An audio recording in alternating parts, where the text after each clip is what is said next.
Hello everyone, स्वागत है सरकारी परीक्षा के यूट्यूब चैनल पे।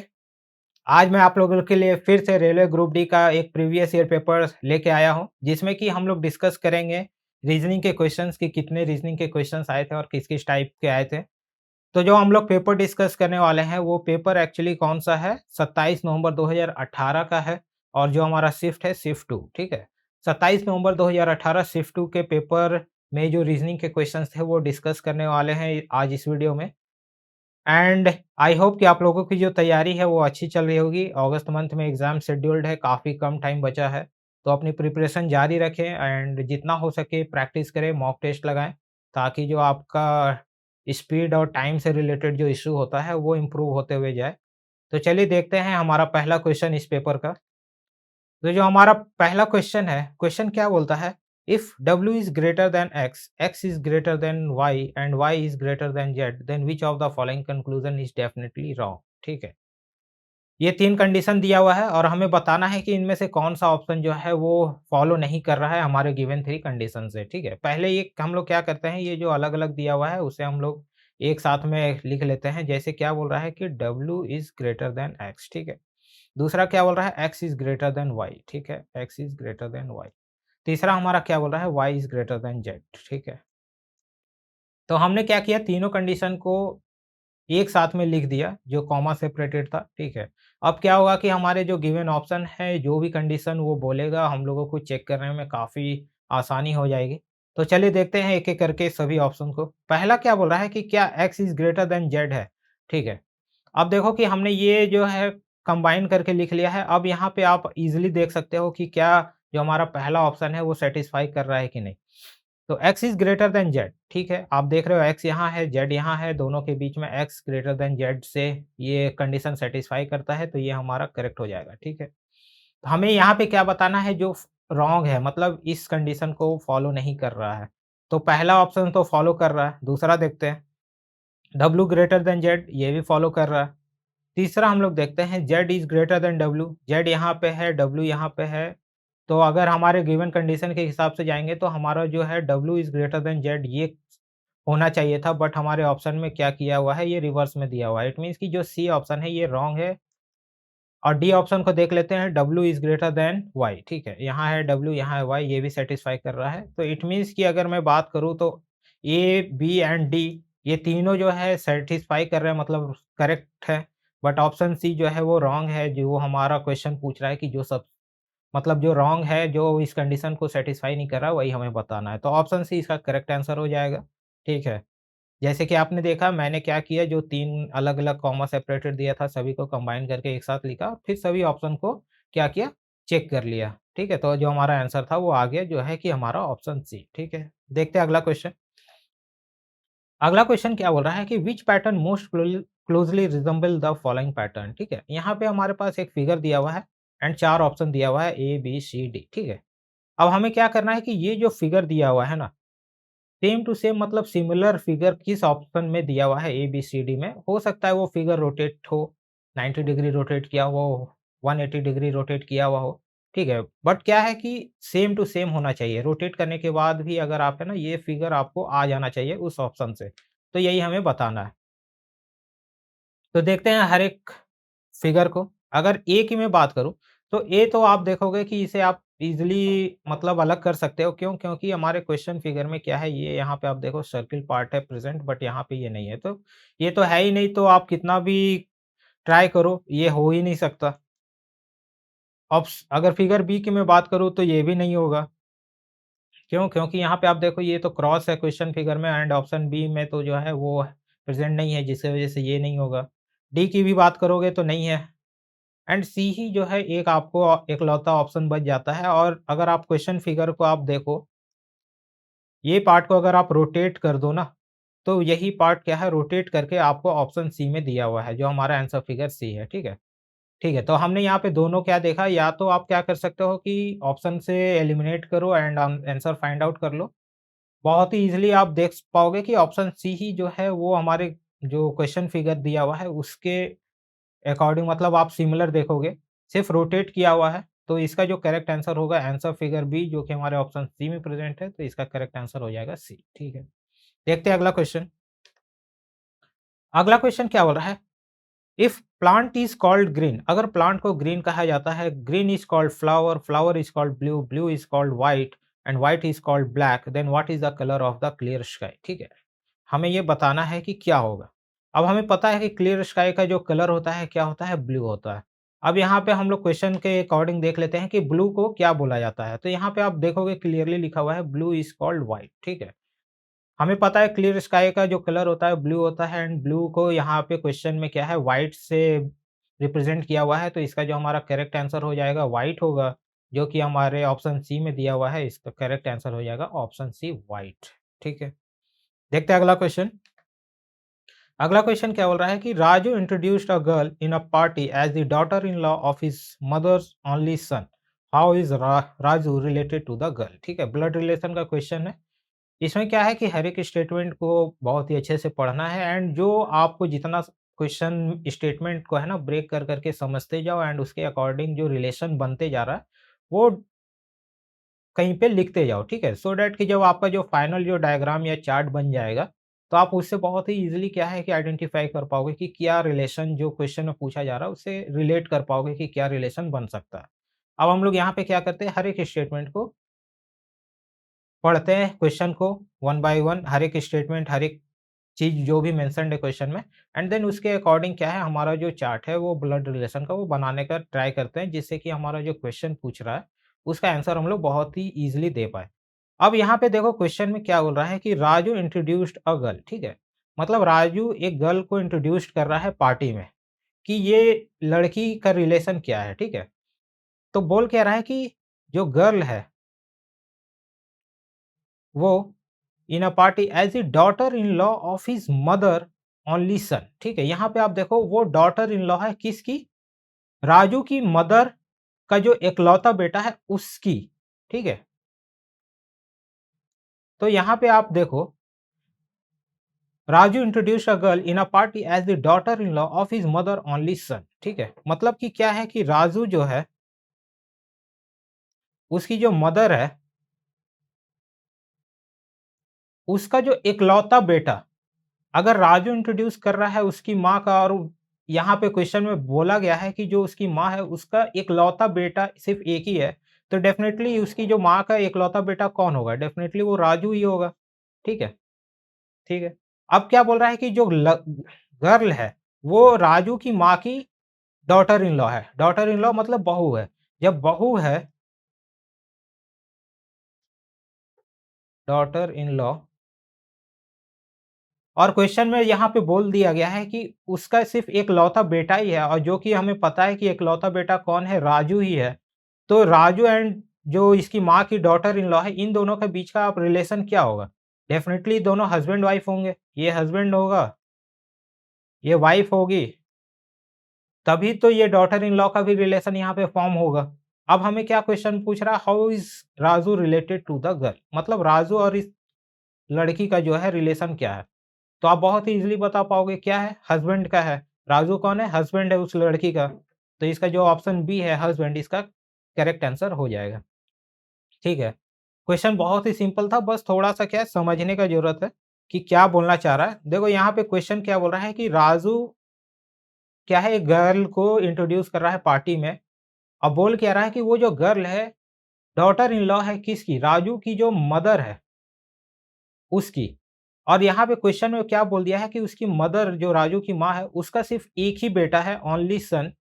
ठीक है? तो डेफ़िनेटली यहाँ पे जब एक ओनली सन का बात हो रहा है, सिर्फ़ एक ही बेटा है, तो राजू ही वही होगा उसका इकलौता बेटा। एंड जब वो उसकी वो डॉटर इन लॉ है लड़की, तो डेफ़िनेटली राजू और उस लड़की के बीच का रिलेशन क्या होगा? हस्बैंड वाइफ का होगा। और वही क्वेश्चन में हमें पूछ रहा था, तो राजू कौन है? लड़की का हस्बैंड होगा। ठीक है? तो जो हमारे ऑप्शन बी में दिया हुआ है, इसका करेक्ट आंसर हो जाएगा। ठीक है? देखते हैं अगला क्वेश्चन। अगला क्वेश्चन क्या बोल रहा है कि Reshmi and Swati were playing chess sitting in a standard chess sitting arrangement. If Reshmi was facing each direction then her opponent Swati was facing towards which direction? ठीक है, अब यहाँ पे क्या है कि आप देखो डायरेक्शन का क्वेश्चन है, हमें पता है कि क्या होता है, ये ईस्ट होता है, ये आपका वेस्ट होता है,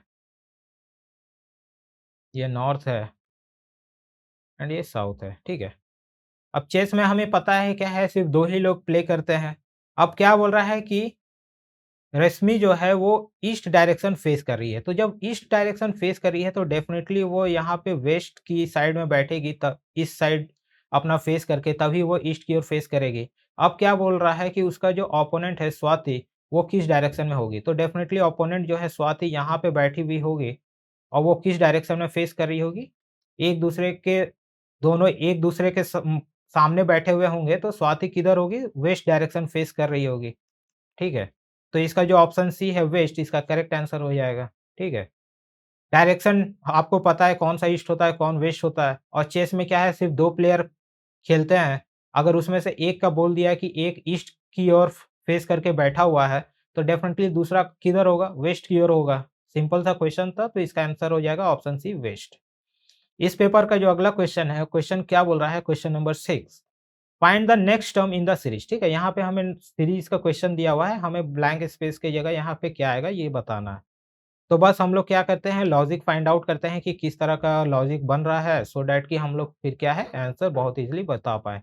45 है, 54 है, ये 64 है, ये 75 है एंड हमें नेक्स्ट बताना है। तो अगर आप यहाँ पे देखोगे दोनों के बीच का डिफरेंस क्या है 9 है। यहाँ पे अगर आप देखोगे डिफरेंस कितना है 10 है। यहाँ पे अगर आप देखोगे डिफरेंस कितना है ये 11 है। तो हमारा जो नेक्स्ट नंबर आएगा डेफिनिटली जो है 12 के डिफरेंस के साथ आएगा। तो 75 और 12 को आप ऐड कर दो, ये क्या हो जाएगा 87। यहाँ पे 87 होगा तभी क्या होगा इन दोनों के बीच का जो डिफरेंस होगा वो 12 होगा और हमारा करेक्ट आंसर हो जाएगा 87, ठीक है? जो कि हमारे ऑप्शन ए में दिया हुआ है, तो इसका करेक्ट आंसर है ऑप्शन ए 87। देखते हैं अगला क्वेश्चन। अगला क्वेश्चन क्या बोल रहा है कि find the odd figure out from among the given figure, ठीक है? यहाँ पे 4 फिगर दिया हुआ है, कौन सबसे अलग है ये हमें बताना है। तो कुछ नहीं करना होता है, आपको क्या थोड़ा-सा देखना है हर एक फिगर को, देखना है कि कौन-सा फिगर ऐसा है जो कि सबसे अलग उस फिगर को बाकी 3 के कंपैरिज़न में करता है। तो अगर आप यहाँ पे चारों फिगर को आप देखोगे तो यहाँ पे आप बहुत ईज़िली देख पाओगे कि एक्स ये जो हमारा पहला फिगर है, इसे अगर आपको बनाना है तो आपको कितने लाइन की ज़रूरत पड़ेगी? 1 लाइन, 2 लाइन, ठीक है? मतलब 2 लाइन के हेल्प से आप एक्स बना सकते हो। टी में अगर आपको बनाना है तो कितने लाइन की ज़रूरत पड़ेगी? 2 लाइन की, ठीक है? एक और ये दूसरा। वाई के केस में भी ये एक पहला लाइन और ये दूसरा लाइन। बट ये हमारा जो ऑप्शन बी है एन, इसको अगर आपको बनाना है या लिखना है तो आपको कितने लाइन की ज़रूरत पड़ेगी? 1, 1, 2, ये 3, ठीक है? तो इसके वजह से क्या हो गया जो एन है अगर आपको लिखना है या ड्रॉ करना है तो आपको 3 लाइन की ज़रूरत पड़ेगी और बाकी जो अदर फिगर है उसमें सिर्फ़ 2 लाइन की ही ज़रूरत है।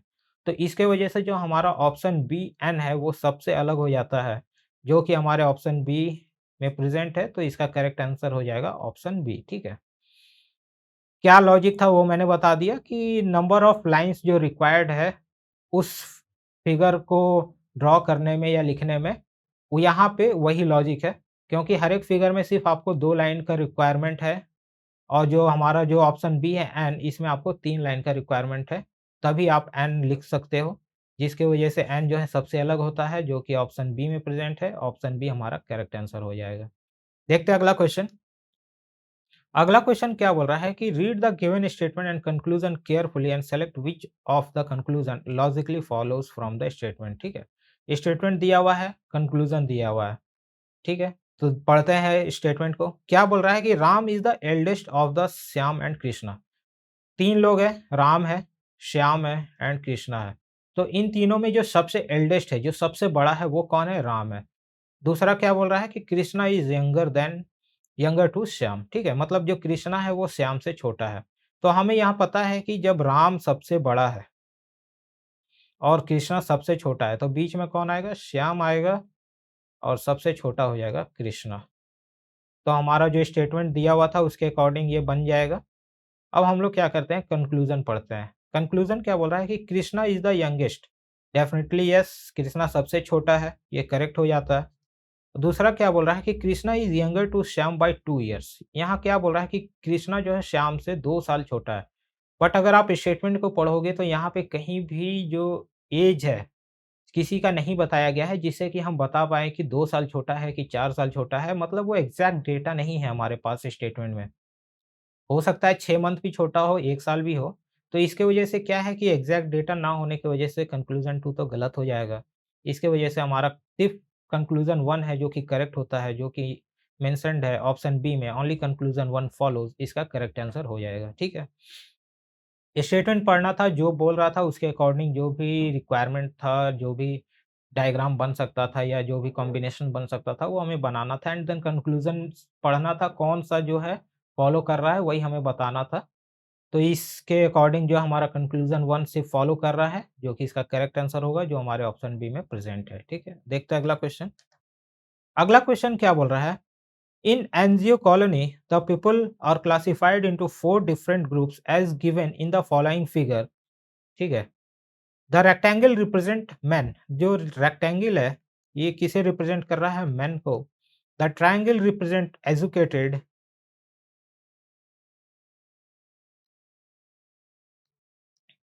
The circle represent urban and the square represent government employees, ठीक है।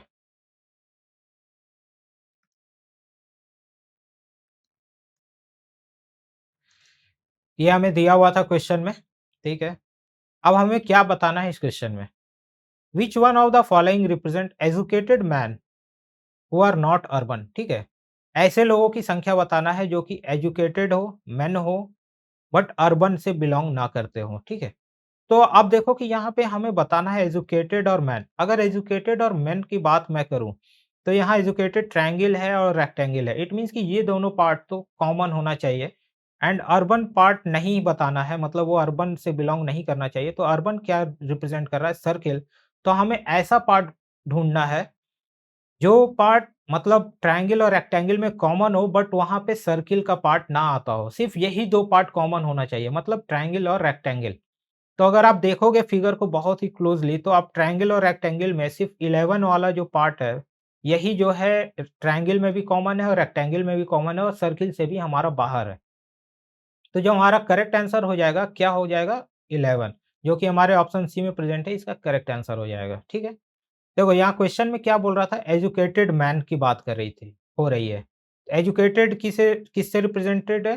ट्रायंगल से, मैन रेक्टेंगल से। तो हमें वो पार्ट ढूँढना है फिगर में कि जो ट्रायंगल और रेक्टेंगल दोनों में कॉमन हो, और हमें ये भी देखना है कि अर्बन से बिलॉन्ग नहीं करना चाहिए। तो जो सर्किल पार्ट अर्बन को रिप्रेजेंट कर रहा है, वो इससे बाहर होना चाहिए, ठीक है। यहाँ पे क्या है कि गवर्नमेंट एम्प्लॉइज़ की बात नहीं हुई थी, तो हमें स्क्वायर अभी देखना ही नहीं है। तो हमें क्या है? ट्रायंगल और रेक्टेंगल का कॉमन पार्ट ढूँढना था, तो आप देखोगे कि जो 11 है यही सिर्फ़ दोनों में कॉमन है, जो कि ट्रायंगल और रेक्टेंगल दोनों जगह है। तो इसका जो करेक्ट आंसर हो जाएगा 11 होगा, जो कि हमारे ऑप्शन सी में दिया हुआ है। ठीक है, देखते हैं अगला क्वेश्चन। अगला क्वेश्चन क्या बोल रहा है कि introducing Nag, Harshita said his brother's father is the only child of my grandfather. How is Harshita related to Nag? ठीक है, सेम ब्लड रिलेशन का क्वेश्चन है, एक क्वेश्चन ऑलरेडी देखा हुआ है। तो बस वही करना है, स्टेटमेंट को पढ़ो एंड चार्ट बनाते जाओ एंड देन लास्ट में क्या होगा, काफ़ी ईज़ी हो जाएगा वो बताना जो हमारे क्वेश्चन में पूछा जा रहा है। तो यहाँ पे हम लोग क्वेश्चन पढ़ते हैं। क्वेश्चन क्या बोल रहा है? इंट्रोड्यूसिंग नाग हर्षिता सेड, मतलब हर्षिता क्या है, नाग को इंट्रोड्यूस कर रही है। क्या बोल रही है कि जो नाग है, हिज ब्रदर्स फादर, मतलब नाग का जो भाई है, ठीक है, ब्रदर्स, और उसके जो फादर हैं, तो डेफ़िनेटली जब नाग के भाई के फादर है, तो वो डेफ़िनेटली नाग के भी फादर होंगे। ये तो इतना हमें पता चल गया जब हमने इतना सिर्फ़ क्या, ये पार्ट अभी तक पढ़ा है, ठीक है? और उससे हमने ये बनाया कि नाग का भाई के जो फादर हैं, ये दिया हुआ है स्टेटमेंट में। तो डेफ़िनेटली हम यहाँ से क्या रिलेट कर सकते हैं कि अगर नाग के भाई के फादर हैं, तो वही सेम रिलेशन नाग और उनके मतलब फादर के बीच में भी होगा, ठीक है? तो अब हम लोग आगे पढ़ते हैं। क्या बोल रहा है? Father, his brother's father is the only child of my grandfather, मतलब जो हर्षिता से हर्षिता के जो ग्रैंडफादर हैं, ठीक है?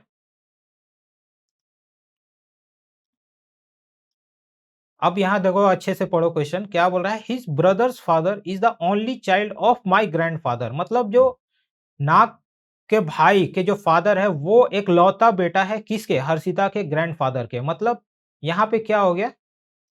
ये जो फादर हमने जो यहाँ पे बताया है, ये किसके चाइल्ड है? इसके, ठीक है। मतलब कि आप यहाँ पे इसे लिख सकते हो ये ग्रैंडफ़ादर है,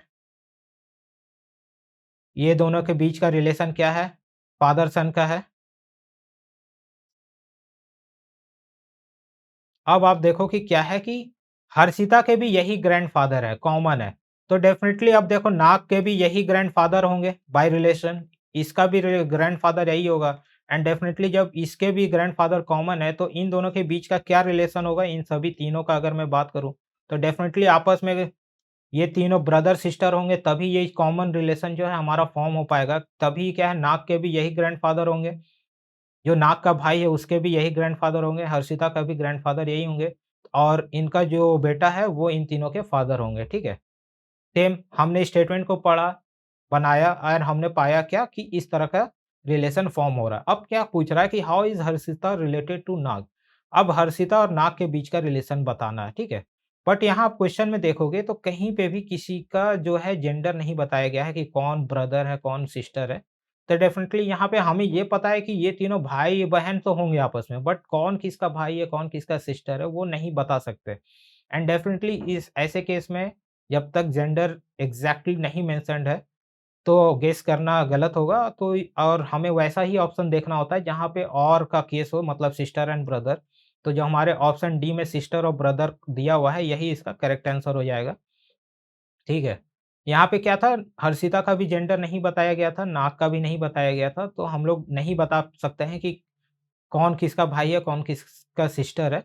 तो इसके लिए हम लोग ऑप्शन डी के साथ जाएँगे, सिस्टर और ब्रदर इसका करेक्ट आंसर हो जाएगा, ठीक है। देखते हैं अगला क्वेश्चन। अगला क्वेश्चन क्या बोल रहा है कि select the missing figure that will complete the following analogy, ठीक है। यहाँ पे हमें दिया हुआ है इन दोनों के बीच का जो रिलेशन होता है वही सेम रिलेशन हमें यहाँ पे थर्ड और फोर्थ फिगर के बीच में फाइंड आउट करना होता है, ठीक है। सेम टाइप का रिलेशन। तो अगर मैं बात करूं पहले और दूसरे फिगर की, तो हमारा पहला और दूसरा फिगर को हम लोग देखते हैं तो यहाँ पे आप देखो कि ये शेडेड पार्ट है, ये तीन अनशेडेड पार्ट है। तो अगर हम लोग शेडेड और अनशेडेड का अगर रेशियो निकालें तो फिगर 1 में क्या रेशियो होगा? शेडेड पार्ट 1 है, अनशेडेड क्या है? 3 है। दूसरे वाले फिगर में देखो शेडेड कितना है? 2 है और अनशेडेड 6 है। अगर हम लोग इसे डिवाइड कर दें तो ये 1:3 ही आएगा। मतलब क्या है कि आप देखो कि पहला और दूसरे फिगर में शेडेड और अनशेडेड का जो रेशियो है 1:3 है दोनों में, ठीक है? अब हमें यही सेम रिलेशन जो है हमारे थर्ड और फोर्थ फिगर में बताना है। तो अगर मैं थर्ड और फोर्थ फिगर की बात करूँ, ठीक है? थर्ड और फोर्थ में, तो थर्ड जो फिगर है यहाँ पे शेडेड और अनशेडेड का क्या रेशियो है? 2:1। अब हम लोग फोर्थ फिगर हमें फाइंड आउट करना है, तो अब हम लोग ऑप्शन में यही सेम रेशियो 2:1 का देखते हैं कौन बना रहा है, वही हमारा करेक्ट आंसर हो जाएगा। तो अगर मैं ऑप्शन ए की बात करूँ, तो यहाँ पे शेडेड और अनशेडेड का क्या रेशियो है? 1:2, जो कि मैच नहीं हो रहा है, तो ये गलत हो जाएगा। बी ऑप्शन क्या बोल रहा है? 2:4, ठीक है, जो कि 1:2 ही होगा, ये भी गलत है। सी की मैं बात करूँ तो 3:3 जो कि 1:1 हो जाएगा, गलत है। 4 की मैं बात करूँ तो 4:2 जो कि 2:1 ही होगा, ठीक है। तो इट मीन्स कि जो हमारा फोर्थ ऑप्शन है वो सेम रेशियो 2:1 बना रहा है। इसकी वजह से जो हमारा करेक्ट आंसर हो जाएगा ऑप्शन डी हो जाएगा, ठीक है। बस क्या था पहले दूसरे फिगर में आप रेशियो देखोगे शेडेड और अनशेडेड का वो सेम है। वही सेम रेशियो हमें एस्टेब्लिश करना था थर्ड और फोर्थ फिगर में। तो जो थर्ड फिगर है उसमें शेडेड और अनशेडेड का जो रेशियो है 2:1 है। तो फिर हमें 2:1 का रेशियो क्या है हमारे गिवन ऑप्शन में फाइंड आउट करना है। जो कि आप देखोगे सिर्फ ऑप्शन डी में प्रेज़ेंट है 2:1। तो हमारा करेक्ट आंसर हो जाएगा ऑप्शन डी। ठीक है, देखते हैं अगला क्वेश्चन। अगला क्वेश्चन क्या बोल रहा है कि read the following information carefully and answer the question given below, ठीक है। m@n means m is the daughter of n, ठीक है। ये कोडेड ब्लड रिलेशन है, ठीक है। ब्लड आपका जो रिलेशन है वो कोडेड सिंबल के हेल्प से यहाँ पे बताया गया है, ठीक है। और लास्ट में क्या है इफ ये स्टेटमेंट दिया हुआ और हमें क्या बताना है कि कौन सा जो हमारा ऑप्शन है वो करेक्ट होगा। तो हमारे गिवन स्टेटमेंट के अकॉर्डिंग जो क्वेश्चन में है उससे हम लोग पहले अपना रिलेशन चार्ट बना लेते हैं कि कौन किस तरह का रिलेशन बना रहा है ये डॉलर। अब देखो, ठीक है, ये हमने लिख लिया। अब यहाँ पे क्या बोल रहा है कि r@s। अब एट द रेट का मतलब क्या होता है? M is the daughter of N, मतलब पहला जो पार्ट दिया हुआ है वो दूसरे वाले का डॉटर का रिलेशन बनेगा। तो अगर यहाँ पे r@s है तो डेफ़िनेटली s इसका डॉटर r, ये हमने बता दिया, ठीक है? यहाँ आप लिख लो ये डॉटर है। दूसरा क्या है $, डॉलर का मतलब क्या है? M is the husband of N, ठीक है? इट मीन्स कि एम पहला वाला जो पार्ट है वो हस्बैंड है, तो यहाँ पे एस क्या होगा? हस्बैंड होगा किसका? टी का, ठीक है? ये वाइफ हो जाएगी, ये हस्बैंड होगा, नीचे डॉटर पता ही है, ठीक है? ये हमने बना लिया चार्ट का अपना रिलेशन, ठीक है? Relation chart. अब हमें क्या करना है कि हर एक ऑप्शन को देखना है और हम लोग अलग करते जाएँगे, कौन-सा आंसर करेक्ट है, कौन-सा नहीं है। तो पहला आप देखो कि पहला क्या बोल रहा है option A, T is the sister of R. T is the sister of R, जब हमें पता है ये दोनों के बीच में मदर और डॉटर का रिलेशन है तो ये गलत हो जाएगा। दूसरा क्या बोल रहा है, T is the mother in law of R, ये भी गलत हो जाएगा। T is the sister in law of R, ये भी गलत हो जाएगा। T is the mother of R, ठीक है? यहाँ हमें पता है कि टी आर की मदर है, वही ऑप्शन डी में दिया हुआ था तो इसका ऑप्शन हो जाएगा, करेक्ट आंसर हो जाएगा option D, T is the mother of R, ठीक है? देखते हैं अगला क्वेश्चन। अगला क्वेश्चन क्या बोल रहा है कि consider the statement and the following assumption and decide which of the assumption is implicit in the statement, ठीक है? अब हमें यहाँ ये ऐसे क्वेश्चन में क्या करना होता है, स्टेटमेंट पढ़ना है एंड देन जो हमारा असम्पशन दिया हुआ है वो हमें देखना है कि कौन सा जो असम्पशन है जो हमारे गिवन स्टेटमेंट को लॉजिकली फॉलो कर सकता है, ठीक है? वही हमें बताना होता है। तो हम लोग पहले स्टेटमेंट पढ़ते हैं, क्या बोल रहा है? While playing a card game, a man exclaims to his friend, "What are my chances of winning at least one game against you today?" ठीक है, मतलब क्या है कि दो फ्रेंड कार्ड खेल रहे हैं, गेम खेल रहे हैं। वहाँ पे एक फ्रेंड क्या दूसरे से बोलता है कि आज जो हम लोग खेल रहे हैं गेम, इसमें मेरे एट लीस्ट कम से कम एक गेम जीतने के कितने चांसेस है, ठीक है? अब हम लोग assumption के साथ जाते हैं। assumption क्या बोल रहा है कि the friend is an expert player. दूसरा क्या बोल रहा है, the he has not von a game against his friend today. ठीक है, दोनों assumption पढ़ लिया। क्या बोल रहा है कि जो उसका दोस्त है वो एक्सपर्ट है इस गेम में या उससे अच्छा है खेलने में, पहला assumption।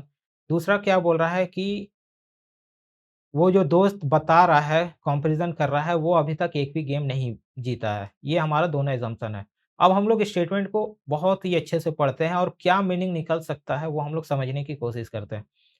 देखो, यहाँ पे क्या बोल रहा है कि मैन अपने फ्रेंड को बोल रहा है कि what are my chances of winning at least one game against you today.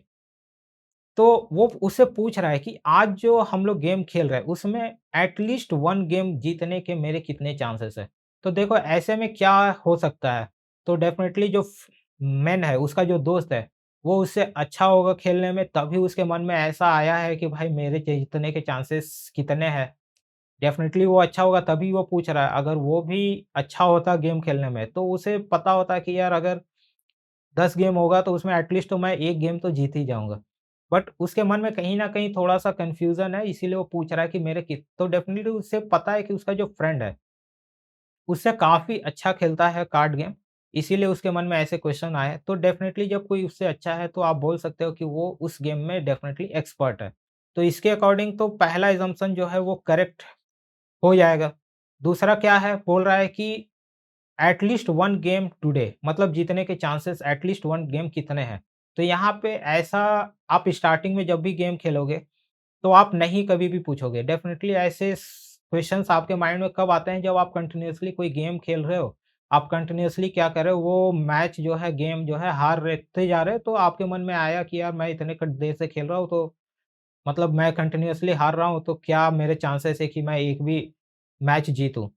Definitely अगर आप देखोगे तो दूसरा असम्पशन जो है वो भी फ़ॉलो हो जाएगा, क्योंकि हमारे स्टेटमेंट को अगर आप बहुत ही अच्छे से समझने की कोशिश करोगे तो जो हमारा दोनों असम्पशन पूछना चाह रहा है, वो दोनों मीनिंग हमारे गिवन स्टेटमेंट से जस्ट निकल के आ रहा है।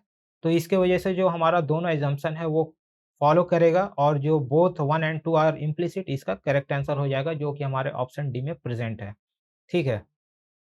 हो सकता है कि आपको ऐसे क्वेश्चन में थोड़ा कन्फ्यूज़न हो, तो आप क्या कर सकते हो कि आप स्टेटमेंट असम्पशन से रिलेटेड जब ज़्यादा से ज़्यादा क्वेश्चन प्रैक्टिस करोगे ना, हो सकता है स्टार्टिंग में सारे क्वेश्चन गलत हो जाए, बट आप जब उसके सॉल्यूशन के साथ जाओगे, तो सॉल्यूशन में जो एक्सप्लेनेशन दिया रहता है, उससे चीज़ें आपको समझ में आएगा कि इस तरह के क्वेश्चन में हमें किस तरह से सोचना होता है, ठीक है?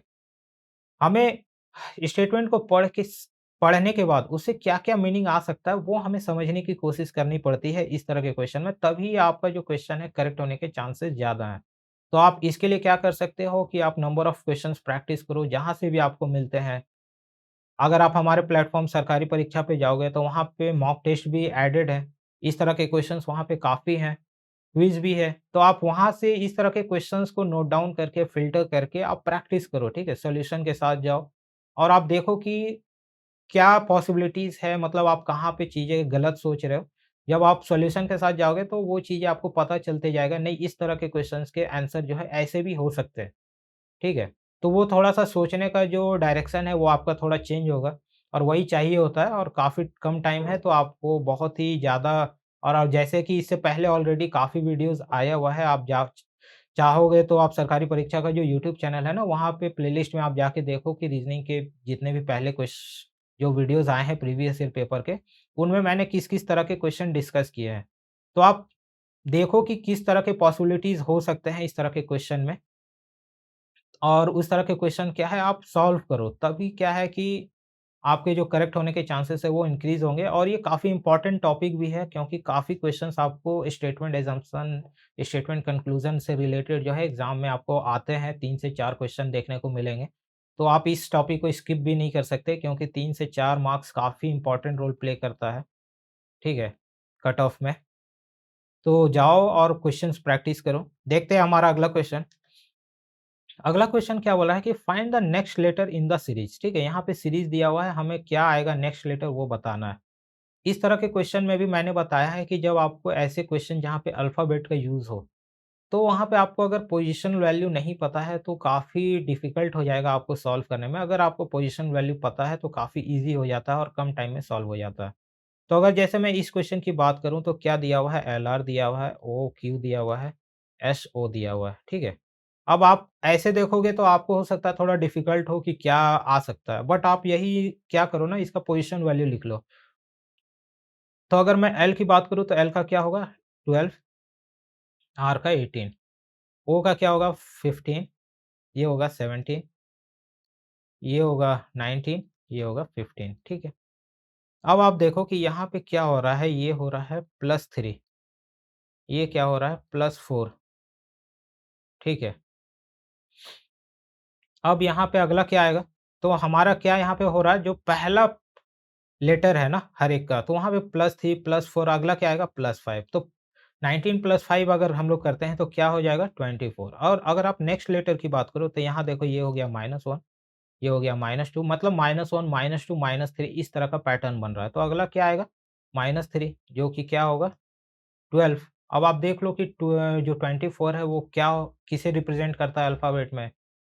तो आप देखोगे तो ये आपका आएगा एक्स और 12 की जगह आ जाएगा एल, ठीक है?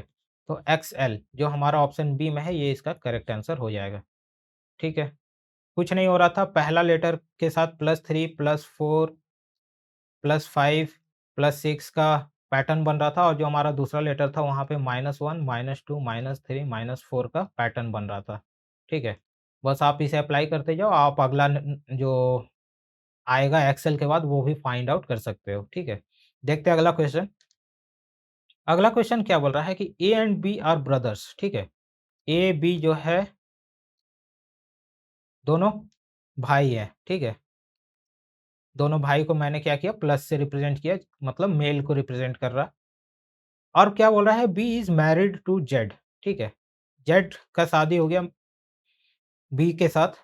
अब ये दोनों क्या है हस्बैंड वाइफ है। अब पूछ रहा है A is the dash of Z मतलब ए और जेड के बीच का रिलेशन क्या होगा? जब दोनों भाई हैं एंड जेड जो है बी की वाइफ है डेफ़िनेटली जो ए और जेड के बीच का रिलेशन क्या होगा?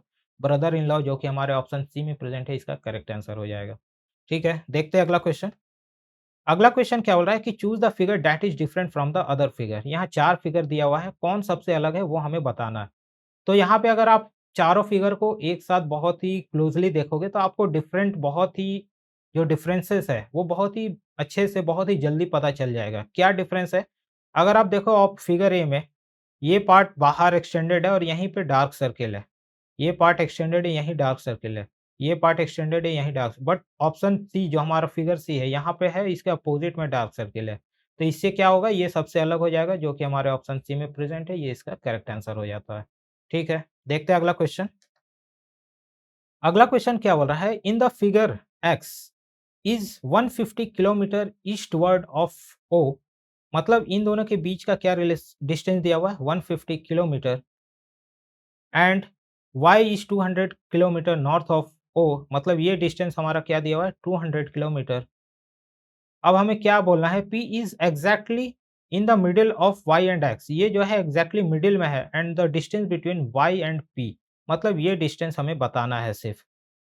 तो इसके लिए हमें क्या करना होगा, पहले y x का जो है डिस्टेंस टोटल वो हमें निकालना होगा, और जब हमें ये आ जाएगा yx तो डिवाइडेड बाय 2 कर देंगे, क्योंकि p क्या है एग्जैक्ट मिड पॉइंट पे है, वही हमारा फिर yp का वैल्यू दे देगा। तो आप देख रहे होगे कि ये फिगर को, तो ये राइट एंगल ट्रायंगल है, और राइट एंगल ट्रायंगल में अगर हमें ये हाइपोटेन्यूज पार्ट निकालना होता है तो पाइथागोरस थ्योरम लगाते हैं। तो yp अगर स्क्वायर इज इक्वल टू क्या हो जाएगा, yo का स्क्वायर प्लस xo का स्क्वायर। ठीक है, yo हमें दिया हुआ है कितना 200 किलोमीटर, ये हमारा दिया हुआ है 150, इसे आप सॉल्व करोगे तो ये आएगा 400, ये आएगा 225 20, ये आएगा 62500, ये हमारा आ गया yp का स्क्वायर। ठीक है, और yp आप निकालोगे तो ये अंडर रूट 62500, ये आ जाएगा 250। तो yp हमें आ गया 250, एंड हमें निकालना है, तो yx होगा ये, yx का square is equal to yo का स्क्वायर प्लस xo का स्क्वायर, ये भी yx होगा। तो ये हमें आया है yx, और yp निकालना है तो x डिवाइडेड बाई 2 करेंगे, क्योंकि मिड पॉइंट पे है, तो 250 डिवाइडेड बाई 2 इट मीन्स कितना आएगा 125। तो ऑप्शन सी जो हमारा 125 किलोमीटर जो है इसका करेक्ट आंसर हो जाएगा। ठीक है, ये आपका y x था, लास्ट में हमने yp कैलकुलेट किया, वही हमें क्वेश्चन में पूछा गया था, तो इसका करेक्ट आंसर हो जाएगा 125 किलोमीटर। ठीक है, बस थोड़ा-सा मैथ था यहाँ पे, पाइथागोरस थ्योरम आपको पता होना चाहिए था, कैलकुलेशन पार्ट अच्छे से करना है ताकि करेक्ट आंसर आए, एंड देन लास्ट में आप इसे डिवाइड करके आंसर बता दो। ठीक है, देखते हैं अगला क्वेश्चन। अगला क्वेश्चन क्या बोल रहा है, what would be the next 2 number in the following series. ठीक है, ये सीरीज दिया हुआ है, यहाँ पे 2 क्वेश्चन मार्क है, हमें ये बताना है कि क्या आएगा। तो आप देखो पैटर्न ट्राई करो खोजने का, तो क्या होगा कि यहाँ पे आप देखो ये क्या हो रहा है, +3 +3 +3, तो जो हमारा नेक्स्ट नंबर आएगा +3 के साथ क्या आ जाएगा 14। अब यहाँ पे आप देखो 3 इंटू 3 9, 9 इंटू 3 27, 27 इंटू 3 81, तो अगला क्या आएगा जो क्वेश्चन मार्क इस जगह पे इंटू 3, तो ये क्या होगा 3243, ये आ गया 243। हमारा कौन सा ऑप्शन मैच हो रहा है 14243, ऑप्शन डी इसका करेक्ट आंसर हो जाएगा। ठीक है, अल्टरनेट नंबर में एक के साथ क्या हो रहा है +3 हो रहा है, और दूसरे अल्टरनेट नंबर में इंटू 3 हो रहा है, तो जब आप दोनों पैटर्न को एक साथ में लेके चलोगे तो आपका आंसर 14 243 जो हमारा ऑप्शन टी है वो आ जाएगा। ठीक है, देखते हैं अगला क्वेश्चन। अगला क्वेश्चन क्या बोल रहा है, read the given statement and conclusion carefully and select which of the conclusion logically follows from the statement. ठीक है, दो स्टेटमेंट दिया हुआ है, दो कंक्लूजन दिया हुआ है, सिलॉग का क्वेश्चन है। ऐसे क्वेश्चन को सॉल्व करने के लिए मैंने बताया जब भी ऐसा क्वेश्चन आए वेन डायग्राम बनाओ। वेन डायग्राम अगर हम लोग बनाते हैं तो क्या बोल रहा है, सम स्टिक्स आर नीडल्स, जो हमारा पहला स्टेटमेंट है सम स्टिक्स, जैसे कि अगर ये सर्किल आपको स्टिक्स को रिप्रेजेंट कर रहा है, क्या बोल रहा है सम स्टिक्स आर नीडल्स, तो इसका डायग्राम इस तरह से बनेगा। उसके बाद क्या बोल रहा है, सम बैट्स आर स्टिक्स। ठीक है, बैट्स का भी कुछ पार्ट क्या है स्टिक्स में है, ये हो गया डायग्राम। अब हम लोग कंक्लूजन पढ़ते हैं कि कौन सा फॉलो कर रहा है। पहला क्या बोल रहा है, सम स्टिक्स आर बॉक्सेस। अब आप देखोगे कि स्टेटमेंट में कहीं पे भी बॉक्सेस, बॉक्स का तो टर्म यूज ही नहीं हुआ है, तो आप इसके रिलेशन को कैसे फाइंड आउट करोगे जब चीजें मेंशन्ड ही नहीं है, तो डेफिनेटली ये कंक्लूजन गलत हो जाएगा। दूसरा क्या बोल रहा है, बैट इज अ निडल। ठीक है, बैट और निडल के बीच का रिलेशन पूछा गया है दूसरे कंक्लूजन में, बट हमारे गिवन दो स्टेटमेंट के अकॉर्डिंग आप देखोगे इस तरह का डायग्राम बन रहा है, बट इनके बीच का कोई भी रिलेशन जो है स्टेटमेंट में मेंशन नहीं है। ठीक है, इन दोनों के बीच का रिलेशन पता है, इन दोनों के बीच का स्टिक और नीडल के बीच का पता है, बट बैट और नीडल के बीच का नहीं पता है, तो हम लोग ये नहीं क्लियरली बता पाएँगे कि ये होगा या करेक्ट नहीं होगा, तो डेफ़िनेटली ये रॉन्ग है। तो दोनों हमारा कंक्लूज़न रॉन्ग होने की वजह से neither one nor two follows option B इसका करेक्ट आंसर हो जाएगा। ठीक है, देखते हैं अगला क्वेश्चन। अगला क्वेश्चन क्या बोल रहा है कि complete the series by choosing the correct term from the option given below. ठीक है, हमारा सीरीज का क्वेश्चन है, यहाँ पे क्या आएगा ब्लैंक स्पेस की जगह, ये हमें फाइंड आउट करना है। तो पहले हम लोग क्या करते हैं, लॉजिक देखते हैं क्या हो रहा है। पहले में क्या था, सी ए टी कैट, फिर क्या हुआ, लास्ट जो टर्म था टी, उसके साथ एक नंबर ऐड हो गया 2। फिर अगले वाले में क्या हुआ, T2 तो था ही, जो हमारा सेकंड अल्फ़ाबेट था उसके साथ एक आ गया और नंबर। तो इसी पैटर्न को अगला हम लोग देखें तो अगला क्या आएगा, C2, A2, T2, क्योंकि हमारा सिर्फ़ एक C ही है जिसके साथ अभी नंबर नहीं, और जिस हिसाब से ये अल्टरनेट जो अल्फ़ाबेट के साथ नंबर ऐड होते जा रहा है, तो हमारे नेक्स्ट जो नंबर में C के साथ 2 ऐड हो जाएगा, और हमारा अगला क्या हो रहा है, लास्ट वाला टर्म 2 की जगह 3 हो रहा है। तो यहाँ पे लॉजिक क्या हो रहा है कि हर एक अल्फ़ाबेट के साथ नंबर ऐड हो रहा है, एंड जब सारे अल्फ़ाबेट के साथ नंबर आ जा रहा है, तो फिर लास्ट वाला नंबर जो है, एक नंबर के साथ इंक्रीज़ हो जा रहा है, एंड देन फिर नेक्स्ट वही सीरीज़ हमारा फ़ॉलो होते हुए जाएगा। तो यहाँ पे कैट था, लास्ट अल्फ़ाबेट के साथ 2 ऐड हुआ, फिर नेक्स्ट वाले में ए के साथ 2 ऐड हुआ, नेक्स्ट वाले में क्या होगा, सी के साथ 2 ऐड होगा। ठीक है? तो हमारा आंसर हो जाएगा C2, A2, T2, और हमारे अगले वाले में क्या हुआ, C2, A2, और जो 2 था वहाँ पे 3 आ गया।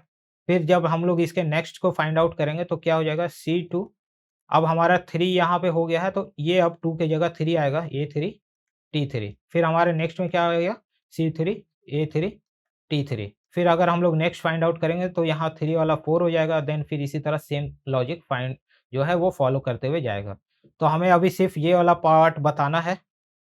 तो यहाँ पे हमारा क्या क्या आंसर आएगा, C2, A2, T2, जो कि हमारे ऑप्शन ए में ही प्रेज़ेंट है, तो इसका करेक्ट आंसर हो जाएगा ऑप्शन ए। ठीक है, देखते हैं अगला क्वेश्चन। अगला क्वेश्चन भी सेम है, बोल रहा है complete the following numerical series. ठीक है, तो अब हम लोग यहाँ पे देखते हैं कि क्या पैटर्न फॉलो हो रहा है। तो यहाँ पे अगर मैं बात करूँ तो यहाँ पे आप देखो तो ये +12 हो गया, यहाँ पे अगर आप देखो तो +14 हो रहा है।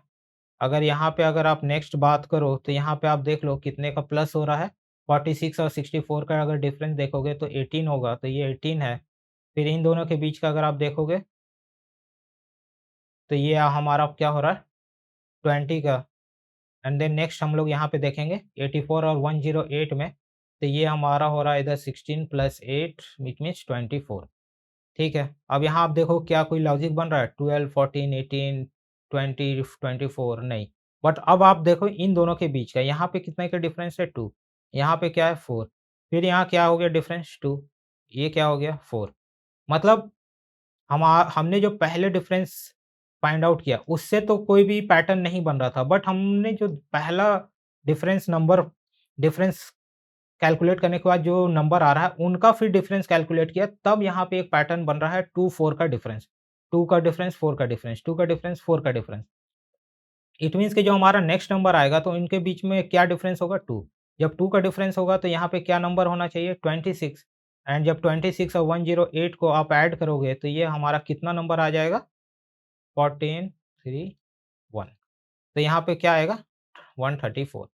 तो जब 134 होगा और 108 और 134 के बीच का अगर आप डिफरेंस कैलकुलेट करोगे तो ये आएगा 26, एंड 26 एंड 24 का डिफरेंस करोगे तो ये आएगा 2। इसी तरह आप नेक्स्ट यहाँ पे क्या डिफरेंस आना चाहिए, 4, तो यहाँ पे क्या आएगा 30, एंड देन आप इसी तरह कैलकुलेट करते जाओगे तो आपका आगे का भी नंबर आते जाएगा। ठीक है, तो देखो कि इस तरह का जो क्वेश्चन है ये बिना प्रैक्टिस का नहीं आएगा। ठीक है, ईज़ी वाले क्या हैं कि सभी कोई कैलकुलेट कर लेते हैं, बट इस तरह के क्वेश्चंस को आपको प्रैक्टिस करना होगा, क्योंकि हमने देखो यहाँ पे डबल डिफरेंस किया है। पहला डिफरेंस जब फाइंड आउट किया तो हमें कोई भी पैटर्न, कोई भी लॉजिक बनता हुआ नहीं दिखा। फिर हमने क्या किया, जो हमने डिफरेंस कैलकुलेट किया था उसका फिर डिफरेंस हमने कैलकुलेट किया, तब हमें जाके 2 एंड 4 का जो है पैटर्न मिला है। एंड देन जब इसको हमने फॉलो किया तो हमारा जो नेक्स्ट नंबर आ गया 134, इसका करेक्ट आंसर हो जाएगा, जो कि हमारे ऑप्शन ए में है, तो इसका करेक्ट आंसर होगा ऑप्शन ए। देखते हैं अगला क्वेश्चन।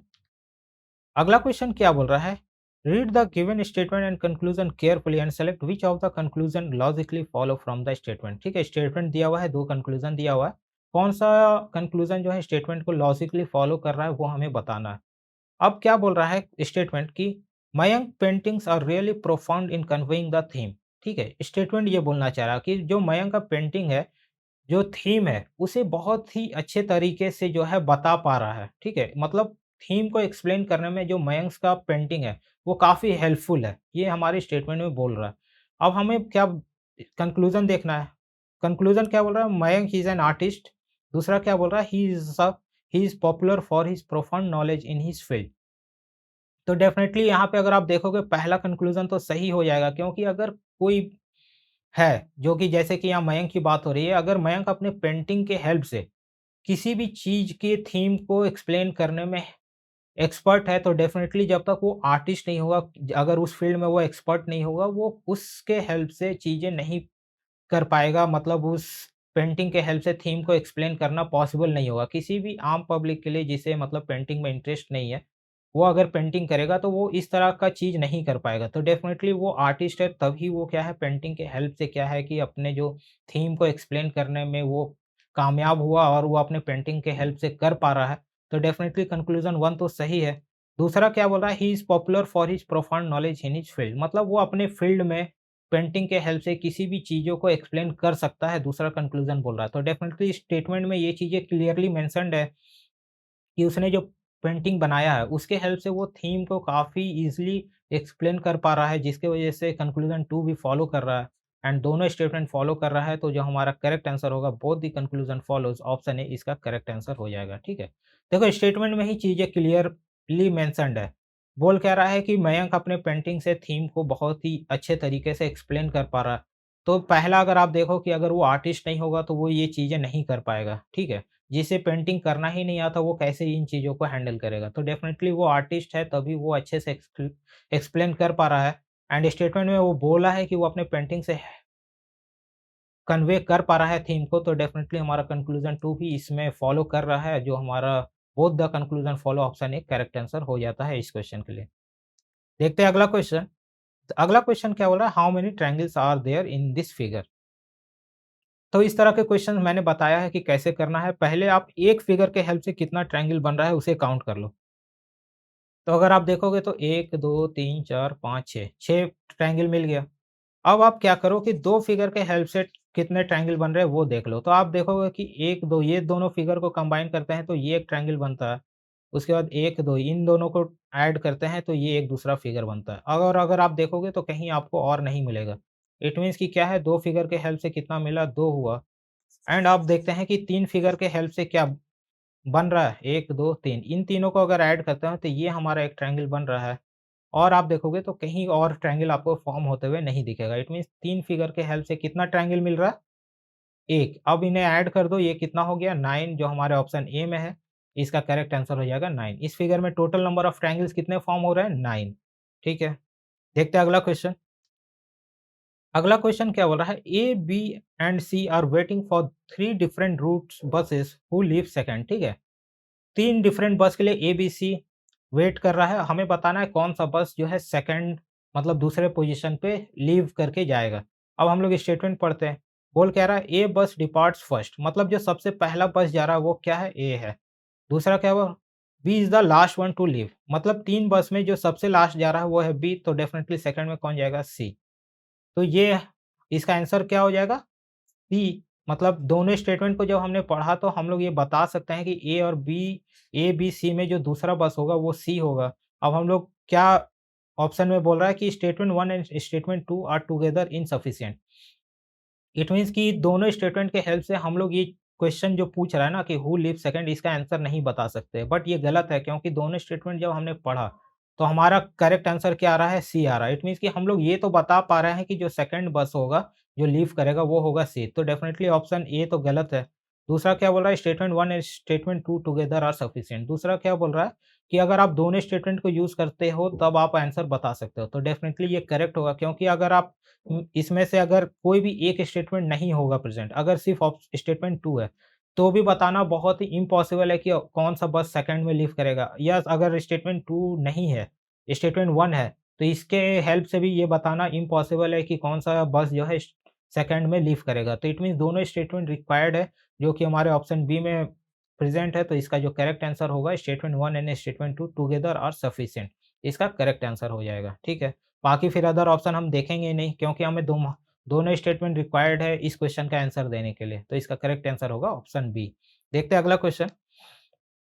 अगला क्वेश्चन क्या बोल रहा है कि the given Venn diagram shows a total of 50 students who appeared for the 3 different examination A B C, all have appeared for at least one examination, how many appeared for examination A and B but not C। ठीक है, यहाँ पे क्या है, Venn diagram आपको दिया हुआ है, टोटल नंबर ऑफ स्टूडेंट 50 है। ठीक है, इसमें क्या बोल रहा है, हमें बताना है कि ए एग्जामिनेशन और बी एग्जामिनेशन में जितने लोग अपीयर किए हैं बट सी उसमें इन्वॉल्व नहीं होना चाहिए, उतने कितने नंबर हैं वो हमें बताना है। तो अगर ए और बी की मैं बात करूँ तो ए का सर्किल ये है, बी का सर्किल ये है, दोनों में जो कॉमन पार्ट होगा उसका हमें नंबर फाइंड आउट करना है। तो अगर आप देखोगे ए, बी, सी, सी तो हमें कंसीडर ही नहीं करना है, क्यों? क्योंकि नॉट सी बोला है, तो सी वाला पोर्शन ये अगर हम लोग हटा देते हैं तो हमारे पास कौन-सा पोर्शन बचेगा? 1, 2, 3। बट हमें क्या बोला है? ए और बी कॉमन होना चाहिए। ए और बी का अगर मैं कॉमन की बात करूँ तो सिर्फ़ ये जो पोर्शन है, ये ही आ रहा है और इसी का हमें नंबर बताना है। बट क्वेश्चन में क्या है कि ये नंबर यहाँ पे आप देखोगे तो नहीं दिया हुआ है, ये ब्लैंक स्पेस है, ठीक है? तो हम लोग क्या करेंगे? बट हमें यहाँ टोटल नंबर ऑफ स्टूडेंट 50 पता है।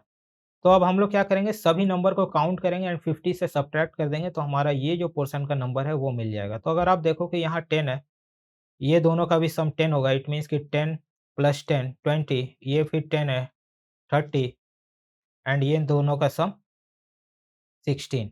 तो इन दो सभी को आप ऐड करोगे तो आएगा 46 एंड 46 को 50 से सब्ट्रैक्ट करोगे तो आएगा 4।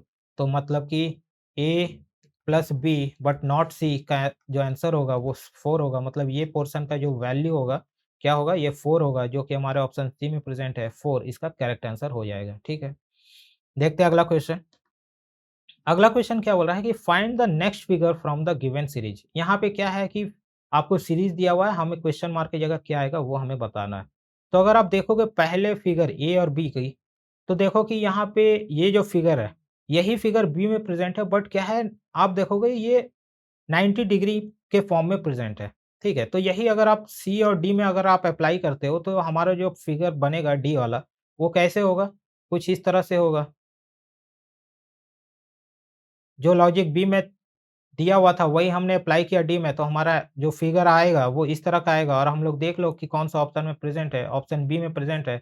तो इसका जो करेक्ट आंसर होगा, आंसर फिगर बी होगा जो ऑप्शन बी में है, इसका करेक्ट आंसर हो जाएगा ऑप्शन बी। ठीक है? अगला क्वेश्चन है हमारा क्वेश्चन नंबर 27 कि find out the angle smaller between the two, between the hour hand and the minute hand at 11 AM. ठीक है? घड़ी में क्या है, क्लॉक में 11 बजा हुआ है। हमें बताना है कि जो मिनट हैंड और आवर हैंड जो है, उनके बीच का एंगल क्या है? मतलब कि अगर मैं घड़ी की बात करूँ तो ये घड़ी है, तो ये अगर 12 है, ये 11 है, ये 10 है, ठीक है? आप ये इमेजिन कर लो, 1, 2, 3, 4, 5, ये 6, 7, 8, 9, 10, ठीक है? अब क्या बोल रहा है कि घड़ी में 11 बज रहा है, 11 बज रहा है तो आवर हैंड कहाँ पे होगा? इस तरह से होगा, और जो मिनट हैंड होगा वो इस तरह से होगा। तो अब हमें क्या बताना है कि ये एंगल जो है ना, ये पोर्शन आप देखो ध्यान से, ये जो पोर्शन है, ये हमें बताना है, इस थीटा का वैल्यू बताना है, ठीक है? तो अब आप देखो कि यहाँ पे अगर मैं टोटल एंगल की बात करूँ, तो टोटल एंगल कितना हो गया? 360 डिग्री, और कितने पार्ट में डिवाइडेड है? 12। तो अगर 12 से इसे डिवाइड करें तो हमारा क्या आएगा? मतलब 30 डिग्री, ठीक है? इट मीन्स कि हर एक जो ये थीटा है, ये कितने का एंगल बनाएगा? 30 डिग्री का बनाएगा। तो हमने क्या किया, 360, ये जब पूरा रोटेट कर लेगा तो 360 का एंगल बनेगा, और पूरा रोटेट करने में वो कितने घंटे ट्रैवल कर रहा है? 12 घंटे, तो 12 से डिवाइड किया तो मतलब 1 घंटे का जो एंगल का वैल्यू आएगा वो क्या आएगा? 30 डिग्री।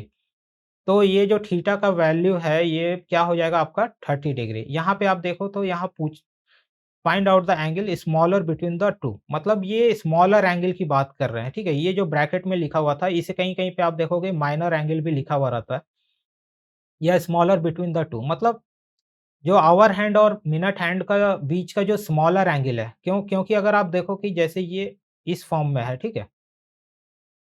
इसे मैं थोड़ा बहुत, अब देखो कि अगर आप 11 ये जैसे बजा हुआ है, अगर आप इस वाले एंगल को भी देखोगे तो ये भी तो थीटा ही बना रहा है। ये भी तो एंगल को ही रिप्रेजेंट कर रहा है, बट यहाँ क्या बोल रहा है, स्मॉलर एंगल की बात कर रही है हो रही है। अगर ये लार्जर एंगल की बात करता तो हमें ये वाला पोर्शन निकालना होता, बट यहाँ स्मॉलर बिटवीन द टू की बात हुई है, तो मतलब जो स्मॉलर एंगल है वो हमें निकालना है, जो कि मैंने यहाँ ग्रीन से बताया, ये हमें निकालना है। तो हमने जब 12 से डिवाइड किया तो हमारा आ गया 30 डिग्री। तो यही जो है स्मॉलर एंगल, हमारा जो करेक्ट आंसर होगा स्मॉलर एंगल, ये हमारा आएगा 30 डिग्री। अगर यहाँ पे ये लार्जर एंगल की बात करता क्वेश्चन में, जो कि अभी नहीं किया है, हमें सिर्फ स्मॉलर एंगल पूछा था, तो मैं बता दे रहा हूँ कि अगर लार्जर एंगल या लार्जर एंगल को हम लोग फिर मेजर एंगल भी क्वेश्चन में कहीं-कहीं दे देता है, तो क्या करते हैं 360 माइनस 30 करेंगे तो ये आएगा 330।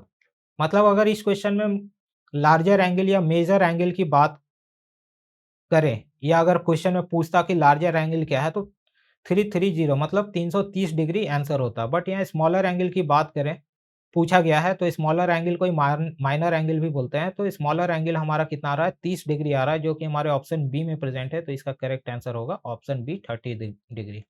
ठीक है, बस कुछ नहीं करना था। जैसे क्या किया हमने, 360 को जब हम लोग 12 से डिवाइड करते हैं तो जो हमारा माइनर एंगल है वही आता है, और वही है यहाँ क्वेश्चन में पूछा गया है, तो वो हमारा 30 डिग्री हो गया। अगर यहाँ पे लार्जर एंगल या मेजर एंगल की बात होती तो 360 में माइनस करते, फिर जो वैल्यू आता वो हमारा आंसर होता। तो ठीक है, तो यहाँ माइनर एंगल की बात हुई थी, स्मॉलर एंगल की बात हुई थी, तो हमारा करेक्ट आंसर होगा 30 डिग्री, जो हमारे ऑप्शन बी में प्रेजेंट है। ठीक है, आई होप कि आपको समझ में आया होगा। तो इस पेपर में इतना ही रीजनिंग के क्वेश्चन थे जो हमने डिस्कस कर लिया है। आई होप कि आप लोगों को ये वीडियो अच्छा लगा हो। अगर आपको ये वीडियो अच्छा लगा हो तो इस वीडियो को लाइक करें, चैनल को सब्सक्राइब करें, और जो भी आपके फ्रेंड इस एग्ज़ाम के लिए प्रिपेयर कर रहे हैं, उनके साथ भी ये वीडियो शेयर कीजिए ताकि उनके लिए भी ये हेल्पफुल हो। Thank you.